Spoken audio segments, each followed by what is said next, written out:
Hi guys, welcome to Sonia's Cook House. இன்னைக்கு recipe வந்து Kerala style beef gravy. இந்த gravy வந்து சப்பாத்தி, இட்லி, பூரி எல்லாத்துக்குமே பர்ஃபெக்ட் காம்பினேஷனாக இருக்கும். இந்த ரெசிபி எப்படி செய்யலான்னு பார்க்கலாம் வாங்க. இதுக்கு நான் ஒரு 1/2 kg பீஃப் எடுத்திருக்கேன். நல்லா வாஷ் பண்ணி க்ளீன் பண்ணி கொஞ்சோண்டு தண்ணி சேர்த்து குக்கரில் வந்து ஒரு 5 விசிலுக்கு வச்சுருக்கேன். இது வேகட்டும். இதுக்கு நல்லா நம்ம இதுக்கு தேவையான மசாலா ரெடி பண்ணிக்கலாம். இதில் ஒரு பேன் எடுத்துக்கோங்க. பேன் மீடியம் ஃப்ளேம் வச்சுக்கோங்க. அதில் வந்து ஒரு 4 காஷ்மீரி ரெட் சில்லிஸ் போட்டுக்கோங்க. ஒரு பிரிஞ்சி இலை, அதாவது பே லீஃப், ஒரு பட்டை, 4 ஏலக்காய், ஒரு 5 கிராம்பு. இது வந்து ஸ்டோன் ஃப்ளவர்னு சொல்லுவாங்க. ஒரு பீஸ் ஸ்டோன் ஃப்ளவர். அப்புறம் ஒரு வந்து ஜாதி பத்திரி, இது வந்து மேஸ்ன்னு சொல்லுவாங்க இங்கிலீஷில், அது ஒரு பீஸு. இதெல்லாம் போட்டு லைட்டாக ரோஸ்ட் பண்ணிக்கோங்க. இது வந்து நல்லா லோ ஃப்ளேமில் ரோஸ்ட் பண்ணுங்கள். இது நல்லா ஹீட் ஆனதுக்கப்புறம் அடுப்பு ஆஃப் பண்ணிடுங்க. அடுப்பு ஆஃப் பண்ணிவிட்டு 1 டீஸ்பூன் வந்து சோம்பு, 1 டீஸ்பூன் ஜீரகம்.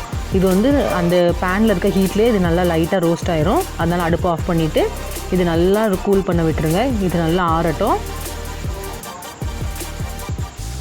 இது நல்லா ஆறுனதுக்கப்புறம் இதை ஒரு பிளெண்டரில் போட்டு இது நல்லா ஃபைனான ஒரு பவுடராக அரைச்சி எடுத்துருங்க. இதை தனியாக வச்சுருங்க.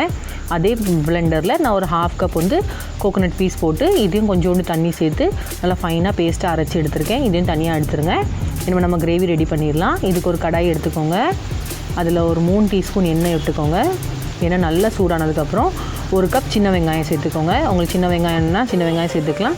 இல்லை நீங்கள் பெரிய வெங்காயம் கூட யூஸ் பண்ணிக்கலாம். பெரிய வெங்காயம்னா 2 பெரிய வெங்காயம் சேர்த்துக்கோங்க. சின்ன வெங்காயம் நல்லா வதங்கட்டும். நல்லா டிரான்ஸ்பரண்ட்டாக பிங்கிஷாக மாறணும்.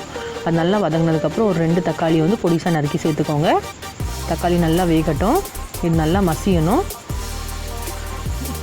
இது நல்லா மசிஞ்சதுக்கப்புறம் நான் ஏற்கனவே வந்து இஞ்சி பூண்டு பேஸ்ட் வந்து அரைச்சி வச்சுருக்கேன். அது ஒரு 3 டீஸ்பூன் சேர்த்துக்கோங்க. அதுக்கப்புறம் இதில் வந்து நான் ஆப்ஷனல் தான், நான் உருளைக்கிழங்கு சேர்த்துருக்கேன். உங்களுக்கு வேணுன்னா சேர்த்துக்கலாம், இல்லைனா ஆப்ஷனல் தான். நான் வந்து தோலோடு சேர்த்துருக்கேன். அப்போ தான் நல்லா டேஸ்ட்டாக இருக்கும். இதை நல்லா போட்டு மிக்ஸ் பண்ணிக்கோங்க. இது நல்லா குக் ஆகட்டும். உருளைக்கிழங்கு வேகணும். அதனால் நல்லா மீடியம் ஃப்ளேமில் நல்லா குக் பண்ணிக்கோங்க. இது நல்லா வறுப்பட்டதுக்கப்புறம் இதோட பச்சை வாசனை போனதுக்கப்புறம் நம்ம ஆல்ரெடி மசாலா பவுடர் அரைச்சி வச்சுருக்கோம்ல, அதை சேர்த்துக்கோங்க. அது போட்டதுக்கப்புறம் ஒரு 1/2 டீஸ்பூன் வந்து மஞ்சள் தூள் சேர்த்துக்கோங்க. இதுக்கப்புறம் நம்ம வந்து காரத்துக்கு வந்து மிளகாத்தூள் சேர்க்க போகிறோம். ஆல்ரெடி நம்ம மசாலா வந்து வறுத்தது வந்து ட்ரை சில்லி தான். அது வந்து காஷ்மீரி சில்லி. அது வந்து காரம் இருக்காது. அதனால் இப்போ தான் நம்ம காரம் சேர்க்குறோம். இது வந்து 1/2 டீஸ்பூன் சேர்த்துருக்கேன். உங்களுக்கு அதிகமாக வேணால் அதிகமாக கூட சேர்த்துக்கலாம். அது போட்டதுக்கப்புறம் கொத்தமல்லி தூள் வந்து ஒரு 2 டீஸ்பூன் சேர்த்துக்கோங்க. இது போட்டுட்டு இதை நல்லா மிக்ஸ் பண்ணுங்கள். மசாலாவோட பச்சை வாசனை போகிற அளவுக்கு நல்லா மிக்ஸ் பண்ணி விட்டுக்கோங்க. இது ஒரு 2 மினிட்ஸ் ஆகும் வதங்கிறதுக்கு. இது நல்லா வறுப்பட்டதுக்கப்புறம் நம்ம ஆல்ரெடி தேங்காய் பேஸ்ட் அரைச்சி வச்சுருக்கோம்ல, அதை சேர்த்துக்கோங்க. தேங்காய் பேஸ்ட் ஆட் பண்ணதுக்கப்புறம் தேங்காயில் இருக்க கொஞ்சோண்டு தண்ணியும் விட்டு அதையும் மிக்ஸ் பண்ணி அதையும் சேர்த்துருக்கேன். இது ஒரு 1/2 கப் தண்ணி இருக்கும். இதை போட்டு நல்லா மிக்ஸ் பண்ணி விட்டுக்கோங்க. இது நல்லா மிக்ஸ் பண்ணதுக்கப்புறம் இது லைட்டாக கொதிக்கட்டும். இதுக்கப்புறம் நம்ம வந்து உப்பு சேர்க்க போகிறோம். நம்ம வந்து பீஃபில் வந்து உப்பு சேர்க்கலை குக்கரில் வேக வைக்கும்போது. என்ன தான் நம்ம டோட்டலாக சேர்க்க போகிறோம். அதனால் உங்களுக்கு டேஸ்ட்டுக்கு ஏற்றாப்புல உப்பு போட்டுக்கோங்க. நான் 1 டீஸ்பூன் வந்து கல் உப்பு யூஸ் பண்ணியிருக்கேன். இது நல்லா மிக்ஸ் பண்ணி விட்டதுக்கப்புறம் நான் ஆல்ரெடி குக் பண்ணி வச்சுருக்கேன் இல்லையா பீஃபு, அந்த பீஃப் வந்து அதோட தண்ணியோடு சேர்த்துக்கிறேன். அப்போ தான் அதில் நல்லா ஃப்ளேவர் இருக்கும்.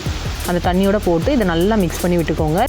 தண்ணி அதிகமாகிட்டுன்னு யோசிக்காதுங்க. நம்ம வந்து எப்படி 20 நிமிஷம் இதை நல்லா வேக விடுவோம். ஸோ அதனால் வந்து தண்ணியெல்லாம் வற்றி போயிடும். அதனால் தண்ணி அப்படியே இருக்கட்டு. இது நல்லா மிக்ஸ் பண்ணி விட்டுட்டு இனிமேல் தான் நம்ம வந்து கருவேப்பிலை சேர்த்துக்கிறோம். கருவேப்பிலை வந்து நல்லா கொதிக்கும் போது போட்டோன்னா நல்லா வாசனையாக இருக்கும். அதனால் இப்போ கொஞ்சோண்டு கருவேப்பிலை போட்டுட்டு மூடி வச்சுருங்க. இது 15லேருந்து 20 நிமிஷம் வரைக்கும் நல்லா கொதிக்கட்டும். இது நல்லா கொதிச்சதுக்கப்புறம் நல்லா வாசனையாக இருக்கும். உருளைக்கிழங்கு வெந்திருக்கும். கிரேவி ஃபார்மேட்டுக்கு வந்திருக்கும். இதுக்கப்புறம் நீங்கள் செக் பண்ணிக்கோங்க, உங்களுக்கு இந்த கிரேவி கரெக்டாக இருக்கான்னு பார்த்துக்கோங்க. இல்லை தண்ணியாக வேணும், இல்லை குழம்பு மாதிரி வேணால் இன்னும் கொஞ்சம் தண்ணி சேர்த்துக்கலாம். பீஃப் கிரேவி ரெடி ஆகிட்டு நீங்கள் கொத்தமல்லி இலை கூட போட்டு கார்னிஷ் பண்ணிக்கலாம். இந்த கிரேவி வந்து புரோட்டா, சப்பாத்தி, இட்லி எல்லாத்துக்குமே பர்ஃபெக்டான சைட் டிஷ்ஷாக இருக்கும். கண்டிப்பாக இந்த ரெசிபி உங்கள் வீட்டில் ட்ரை பண்ணுங்கள். ட்ரை பண்ணிட்டு எனக்கு ஃபீட்பேக் கமெண்ட்டில் சொல்லுங்கள்.